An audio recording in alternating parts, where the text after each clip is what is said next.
En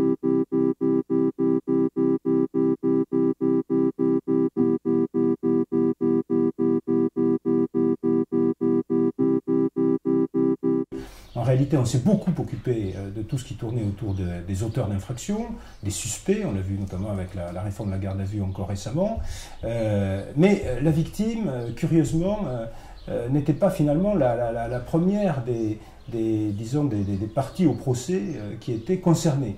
Et en cela, il y avait, je crois pouvoir le dire, une sorte d'injustice en réalité par rapport à cela.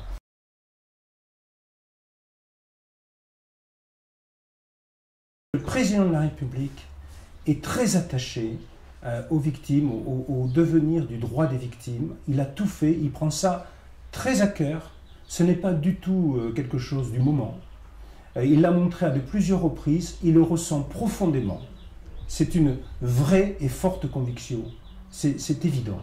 Donc ceci se traduira, cette volonté politique, et on sait qu'il a beaucoup de volonté politique, cette volonté politique, il l'a affirmée, réaffirmée, notamment dans plusieurs de ses discours de campagne, à Bordeaux par exemple, et puis bien sûr à Villepinte également, mais surtout à Bordeaux, où il a dit très clairement que le droit des victimes allait effectivement progresser pour faire en sorte qu'il y ait une vraie reconnaissance et pour faire en sorte, par exemple, comme je l'avais d'ailleurs proposé il y a déjà plusieurs mois, que la victime puisse faire appel des jugements ou des arrêts de relax ou d'acquittement. Il est effectivement complètement anormal qu'alors que la victime, au cours du procès, à la fin du procès, une décision de relax ou d'acquittement intervient par rapport au prévenu ou à l'accusé, eh bien la victime, à ce moment-là, n'a pas cette possibilité de faire appel, partant du principe dont je vous ai parlé tout à l'heure, qu'on pense plutôt qu'elle recherche une sorte de vengeance privée plutôt que la justice. Eh bien là, le président s'est engagé, la victime aura les mêmes droits que l'auteur ou le présumé auteur, ou disons la personne qui a été relaxée en l'occurrence, eh bien elle aura le droit de faire appel. Sur l'application des peines, effectivement, avec la possibilité d'appel, de décision de juge d'application des peines ou d'un tribunal d'application des peines, par rapport à des questions d'aménagement de peine, de libération conditionnelle. C'est quand même une grande nouveauté, c'est très important aussi.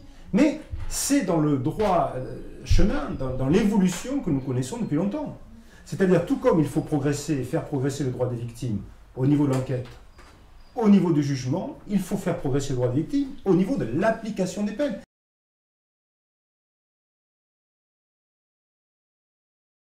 Il faut une réponse pénale à, effectivement, tous les actes de délinquance. Voilà. Une réponse pénale qui soit évidemment proportionnée, mais une réponse pénale. Donc, par rapport à cela, cela veut dire beaucoup de choses en réalité.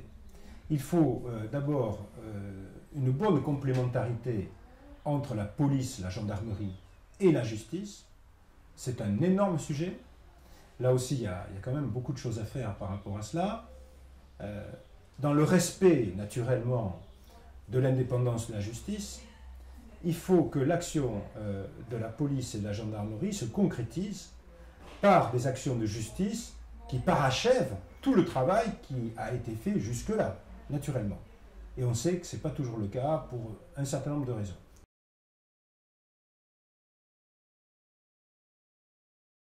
Il y a un grand projet de loi qui vient d'être voté, dont j'étais d'ailleurs le rapporteur, après avoir été le rapporteur de la loi pénitentiaire de 2009, un grand projet de loi sur effectivement l'exécution des peines, grand sujet, qui était un peu méconnu jusque-là, franchement. On a porté notre attention là-dessus, en démontrant qu'il était quand même tout à fait inadmissible qu'un certain nombre de peines de prison, notamment, ne soient pas exécutées.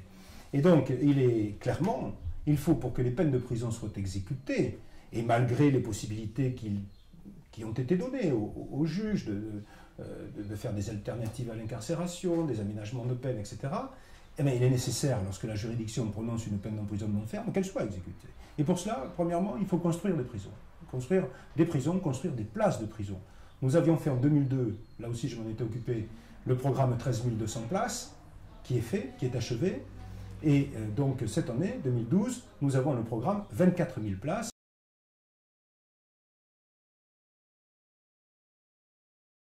Très simplement, une juridiction prononce une peine. Au jour où elle se prononce en tenant compte des faits qui ont été commis par l'individu en question, et elle se prononce en fonction de la personnalité. Et donc, elle donne la sanction la plus adaptée. Bon, au jour où elle se prononce, elle a donc fait ce travail d'individualisation des peines. Très bien. Comment se fait-il que sous certaines conditions, le lendemain ou le surlendemain, un tribunal d'application des peines ou un juge d'application des peines, sans les accuser de quoi que ce soit, mais puisse remettre en cause ce qu'une juridiction a effectivement estimé peu de temps auparavant. Donc l'idée est simple. Au jour J où la juridiction se prononce, eh bien au moins 2/3 de la peine seront incompressibles. C'est-à-dire que tout ce qui concerne les aménagements de peine, libération conditionnelle, enfin tout ce que l'on connaît, ne pourront se mettre en place qu'à condition que la personne soit reconnue non dangereuse pour la collectivité ou pour d'autres victimes évidemment, eh bien une fois les 2/3 de peine exécutées. Dans la panoplie des outils donnés aux magistrats, qui bien sûr apprécient souverainement, il faut faire en sorte que cette panoplie soit totale, complète. Et pour cela, pour que les peines soient exécutées, eh bien, il faut évidemment un certain nombre de places de prison supplémentaires. Ça, c'est vraiment un très grand projet qui est voté. Et bien entendu, le président de la République a insisté là-dessus et a dit que tous les moyens seraient donnés pour, évidemment, mettre en place tout ce dispositif jusqu'à 2017. On s'est engagé.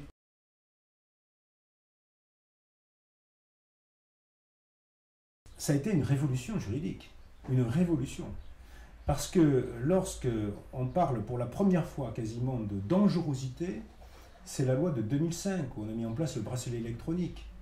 Puis ensuite, moi je reprends les choses dans un rapport que j'ai rendu en 2006 qui s'appelait Réponse à la dangerosité. Un certain nombre de préconisations ont été reprises dans la loi du 26 février 2008, loi sur la rétention de sûreté, la surveillance de sûreté, loi dont j'étais le porte-parole également. Puis ensuite, il y a eu la loi de 10 mars 2010 tendant à amoindrir les risques de récidive criminelle. Puis il y a la loi sur l'exécution des peines, la dernière loi sur l'exécution des peines, où il y a tout un volet sur l'évaluation de la dangerosité, sur la prise en compte de la dangerosité. Donc ce sujet, je crois pouvoir dire que j'étais un de ceux qui ont été vraiment le plus en pointe sur ce sujet pour ramener ce sujet de dangerosité, parce qu'il faut quand même bien faire comprendre aux gens. Les gens sont sanctionnés en fonction de ce qu'ils ont fait naturellement, et puis en tenant compte de leur personnalité. Mais lorsque la peine s'achevait, il n'y avait quasiment plus de contrôle possible. Or, le dispositif qu'on a mis en place permet, sous un certain nombre de conditions, mais permet de garder sous contrôle un individu alors que la peine est finie. La peine est finie. Ça nous permet de garder sous contrôle un individu tant qu'il est estimé dangereux. Alors, le garder sous contrôle en liberté, mais sous contrôle, avec toute une série de contraintes, surveillance de sûreté, quitte même à le garder enfermé dans un centre de sûreté, et actuellement c'est appliqué, pour ceux qui sont toujours reconnus très dangereux, et dont la liberté entraînerait automatiquement une récidive. Bon, eh bien ça, c'est assez révolutionnaire. Ça existe dans d'autres pays, comme le Canada, par exemple. Mais en France, c'était impossible. C'était impossible. On l'a fait, et on va donc poursuivre dans cette voie.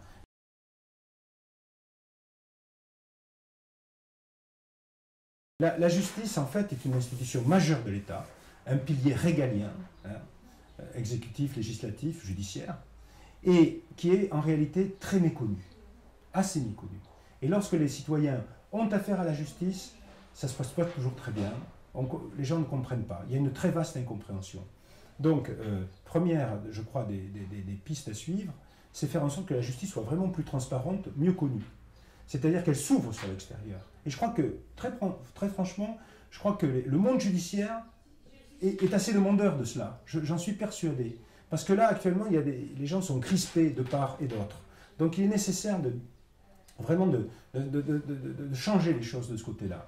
Et donc une justice mieux connue, mieux comprise, forcément, à ce moment-là, pour mieux la comprendre, l'une des choses à faire, c'est aussi une idée importante, c'est de faire participer les citoyens à l'œuvre de justice. C'est une idée majeure. On sait qu'en cour d'assises, les jurés, bien entendu, font partie de la juridiction. Il y a actuellement une expérimentation de jurés dans des tribunaux correctionnels. Et le président de la République a indiqué que ceci serait étendu aux tribunaux correctionnels, à d'autres, étendu également à l'application des peines aussi. Donc ça, c'est important.